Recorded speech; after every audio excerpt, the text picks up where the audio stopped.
Aku sering dituduh menjadi orang yang anti dengan Pancasila atau bermasalah dengan Pancasila. Padahal aku nggak pernah anti dan bermasalah dengan Pancasila. Aku tuh anti dan bermasalah dengan demokrasi. Dan sekarang aku bertambah-tambah masalahku dengan demokrasi. Nah, sekarang kita masuk ke abad-abad akhir.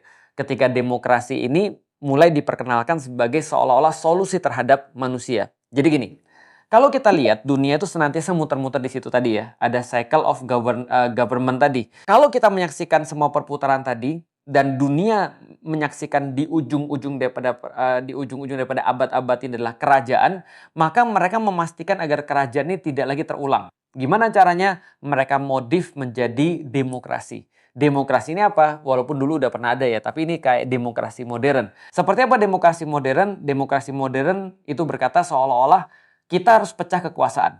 Dan melalui konsep trias politika yang disempurnakan oleh Montesquieu, Rousseau, dan seterusnya, itu mereka katakan supaya kita tetap aman, maka power harus dibagi. Jadi, division of power. Jadi mereka bagi menjadi 3, namanya trias politika. Jadi politika kita sudah tahu sistem untuk mengurus rakyat atau how to govern. Nah, trias politika ini diusulkan adalah bagaimana kalau kita bagi kekuasaan itu jadi 3. Yang pertama adalah legislatif, yang kedua adalah yudikatif, yang ketiga adalah eksekutif. Kalau legislatif kita sudah tahu adalah orang yang melegalkan. Kata-kata legislatif orang yang melegalkan. Yudikatif itu adalah semacam kayak lembaga yang berkaitan dengan hukum juga. Kalau ini adalah pelegalan hukum, yudikatif ya kayak polisi, lalu kemudian pengadilan dan seterusnya adalah yudikatif. Yang ketiga adalah eksekutif, yaitu adalah execute, lembaga pelaksana. Nah, jadi teman-teman harus ngerti dulu, aku sering kali mengulang-ulang ini, bahwasanya ada yang namanya negara, ada yang namanya pemerintahan. Nah, pemisahan-pemisahan ini terjadi dalam pemerintahan. Jadi pemerintahan itu dibagi 3. Yang pertama adalah lembaga yang namanya lembaga pelegalan hukum yang membuat hukum-hukumnya. Ini harus terpisah dengan yang menjalankan hukumnya itu. Atau kayak lembaga-lembaga kayak penegak keadilannya, polisi, jaksa, lalu kemudian pengadilan dan seterusnya. Dan berbeda lagi dengan eksekutif, pemerintah yang melaksanakan semua yang sudah disepakati oleh hukum dan juga orang-orang yang penegak-penegak hukum itu. Nah, ini dipisah. Kenapa? Supaya nggak kong kali kong. Supaya pemerintah itu tidak bisa mengendalikan yang buat hukum sehingga menguntungkan bagi dia doang, dan terus kemudian tidak mengendalikan para penegak-penegak hukum. Gitu kan ya. Sebaliknya, yang buat hukum tidak mengendalikan pemerintah dan tidak mengendalikan penegak hukum. Yang penegak hukum juga terlepas daripada kepentingan pemerintah dan terus kemudian terlepas daripada yang buat hukum. Itu seolah-olah sangat ideal sekali. Jadi bisa kita bayangkan begini ya. Kalau di toko orang Cina, itu kalau teman-teman lihat ya, itu ada satu orang yang duduknya paling tinggi, itu biasanya yang megang duit tuh. Jadi ada yang jualan, ada yang megang duit sendiri, itu kan ya, ada yang jualan sendiri, ada yang promosi sendiri. Itu beda-beda. Kalau itu adalah satu orang, balik lagi, power tends to corrupt. Absolute power, corrupt absolutely. Ini adalah yang kemudian dipikirin dari dulu. Kita bagi 3-3-nya. Dan ini sekarang dipakai di Indonesia juga, trias politika. Maka kita tahu ada lembaga eksekutif, ada lembaga legislatif, dan ada lembaga yudikatif. Dan tebak teman-teman sekalian, sekarang 3-3-nya menjadi satu. Bagus. Menjadi satu. Nah, artinya apa? Ya, percuma. Itu dari tadi tuh aku jelasin tentang politik. Itu supaya teman-teman paham bahwa ini kondisi politik di Indonesia. Politik tuh nggak kotor. Yang buat kotor siapa? Orang-orang itu tadi. Lah kenapa bisa buat kotor? Teman-teman tanpa sadar, kita bisa melihat di Indonesia misalnya, contoh ya, ada yang namanya partai kan. Partai itu sebenarnya untuk apa? Partai politik. Namanya partai politik. Kalau kita artikan dalam bahasa Indonesia, adalah partai yang ngurusin rakyat. Tapi apa hubungannya antara mereka dan ngurusin rakyat? Nggak ada. Sebenarnya partai adalah cuma alat untuk mencapai kekuasaan doang. Maka dari partai itulah terus kemudian mereka mengajukan yang namanya wakil-wakil rakyat. Yang kita sebut tadi dengan legislatif. yang buat hukum, yang terus kemudian yang mereka harusnya cuma mikir hukum yang bagus tuh kayak apa sih, nggak mikir bagaimana cara jalaninya. Itu bukan tugas mereka. Mereka cuma pikir ini hukumnya yang bagus gimana sih. Maunya rakyat itu apa sih? Karena mereka kan wakil rakyat. Walaupun nanti kita akan bahas bahwasanya why democracy is mathematically impossible. Nanti mungkin kita nggak usah bahas, teman-teman cukup nonton aja di YouTube, itu ada videonya. How democracy mathematically impossible. Karena salah satunya adalah bagaimana mungkin 270 juta rakyat Indonesia diwakili cuma dengan 500 orang. Artinya satu orang kan nggak mungkin ngajak ngomong semuanya. Itulah sebagaimana mustahilnya ketika apapun yang diputuskan sama DPR, kita nggak tahu. Karena mereka tidak bisa dan mungkin tidak mau untuk ngajak ngobrol para konstituennya. Ya bayangin gini aja deh, 500 orang misalnya ya, taruhlah yang milih cuma 100 juta misalnya, nggak usah 270 deh. Yang milih cuma 100 juta, diwakili 100 juta ini oleh 500 orang. Berarti kan 5 orang diwakili oleh sekitar 1 juta orang. Jadi 1 juta orang diwakili 5 orang gitu maksudnya. Atau sekitar berapa tuh berarti? 200.000 ya? 200.000 per orang. Jadi per orang, jadi teman-teman bisa bayangin, kalau 200.000 per orang nih, misalnya ya, ada satu orang misalnya dia ditanya tentang bagaimana kita mau melegalkan nggak hukum atau peraturan tentang RUU TNI misalnya. Maka harusnya berdasarkan sistem demokrasi, mereka ngajak ngobrol dulu kepada 200.000 orang. 200.000 orang nih setuju atau enggak? Maunya apa sih kalian? Ini poin-poinnya nih, ada 500 poin nih. Nah, aku harus konsultasi nih pada kalian. Kalian maunya kayak apa? Atau kalau dia memang sudah merasa mewakili, ya berarti dia harusnya tidak diprotes oleh orang-orang yang diwakilinya. Kira-kira seperti itu. Jadi ini konsepnya ini memang agak aneh. Terutama kalau sebesar ini Indonesia gitu maksudnya. Sehingga ini adalah legislatif. Dari mana dipilihnya legislatif? Dari partai. Pertanyaannya, kalau pemerintah dipilihnya dari mana? Dari partai juga. Makanya nggak aneh ketika ada presiden yang ketika dibilang saya berkuasa tapi ada misalnya dari partai ini dapat proyek tapi saya tidak ada masalah. Saya masih jadi ketua partai ini misalnya, maka dia buka konferensi partainya dan segala macam. Ya karena yang namanya presiden juga dipilih dari partai.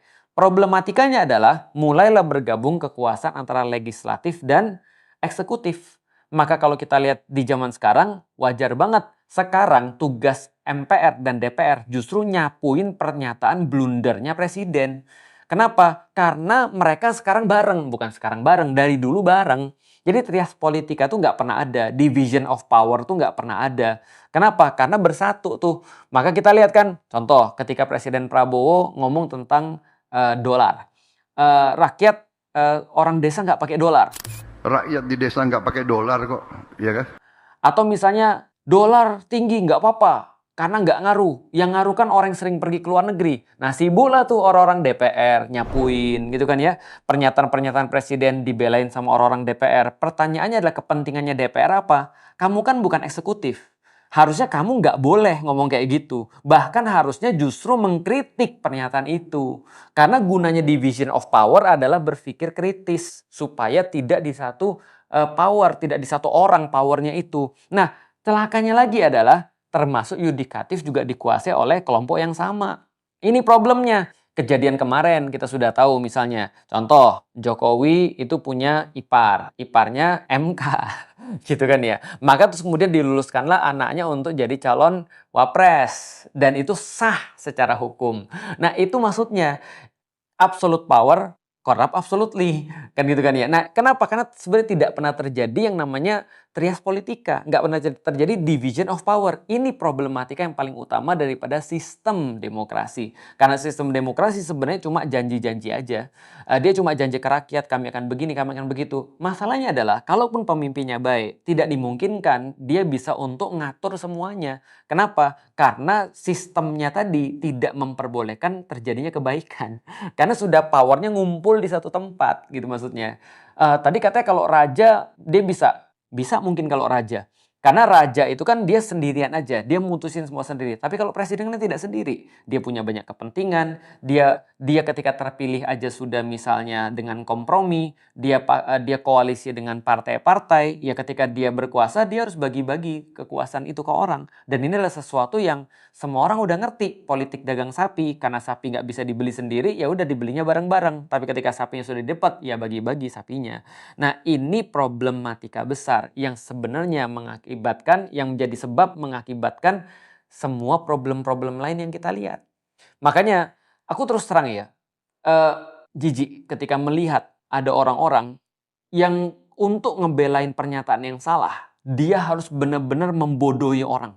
Aku ngerti sih orang-orang ini gak bodoh, tapi dia membodohi orang. Contoh, bagus kok rupiah tuh anjlok, bagus kok dolar naik. Ya kalau bagus kenapa nggak diumumkan aja besok misalnya rupiah jadi 100.000 per $1. Mau nggak?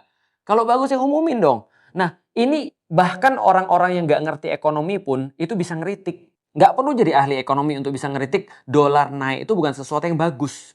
Dan lucunya adalah pernyataan-pernyataan orang-orang kayak gini, bahkan Presiden Prabowo pun ngerti sebenarnya tentang ini. Karena tweet-tweetnya di masa lalu dia kritik tentang rupiah kalau naik. Dan orang-orang yang ngomong bagus kalau dolar naik ini juga ngerti. Cuma ya karena mereka harus nyapuin, karena mereka harus terus kemudian, karena mereka berada dalam kekuasaan, karena mereka tidak terjadi division of power, ya mereka harus ngomong.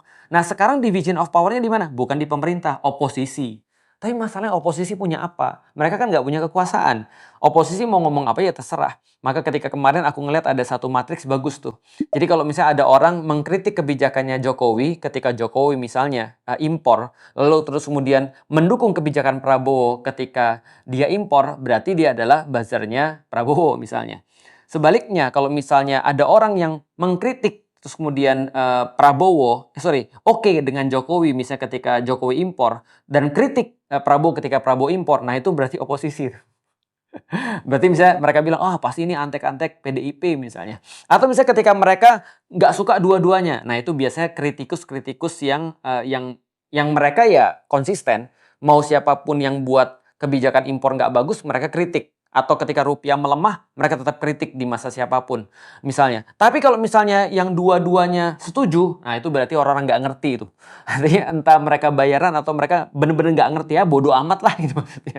Nah itu mungkin sebagian besar rakyat Indonesia. Nah tapi balik lagi kalau kita bicara tentang division of power ini yang menjadi sebuah basic dalam pembahasan politik. Nah itu yang menjadi sebab kenapa Indonesia tuh nggak akan pernah tenang. Maka kita nanya kan, kapan sih Indonesia nggak rame? Nggak bisa. Karena ini terjadi. Makanya aku pernah ditanya, udahlah kalau gitu lu aja yang masuk politik. Nggak mau aku. Kenapa? Karena politiknya seperti ini. Kita sudah bisa menjamin bahwa dalam sistem seperti ini pasti terjadi yang namanya korup. Itu udah pasti. Kenapa? Power tends to corrupt. Absolute power, corrupt absolutely. Mau berapa SKS mau ngajarin kayak gitu doang. Yang namanya kekuasaan yang bersifat tunggal atau kekuasaan yang dikumpulkan pada satu tangan atau satu entitas itu sudah pasti korup. Nah itu yang membawa kita lagi. Jangan heran ketika misalnya tiba-tiba kepala BGN ditangkap. Lah kenapa? Kekuasaannya terlalu besar. Dia bisa nentuin apa saja dan dalam bentuk apa saja dan tidak bertanggung jawab kepada siapapun gitu kan ya. Maka wajar aja ya mau siapapun yang dikasih ya akan sama. Kenapa? Karena powernya terlalu besar di situ dan terlalu banyak kepentingan. Contohnya sederhana aja misalnya. Sekarang yang ganti kepala BGN misalnya, diganti sama Nani misalnya. Nah pertanyaan Bu Nani kan sudah tahu kan bahwasanya yang punya dapur-dapur ini adalah orang-orang yang juga punya kekuasaan. Siapa yang punya? Orang-orang yang punya jabatan. Anggota-anggota DPR punya, bahkan anak-anaknya yang punya gitu ya. Polisi-polisi punya banyak, tentara-tentara punya banyak, tapi mau bisa apa? Kenapa? Karena mereka balik lagi punya power. Partai-partai punya banyak, ya kan? Nah, kalau gitu apakah ini bukan korupsi nih? Atau bukan kolusi? Atau bukan nepotisme nih? Dan seterusnya. Nah, ini kan problematika.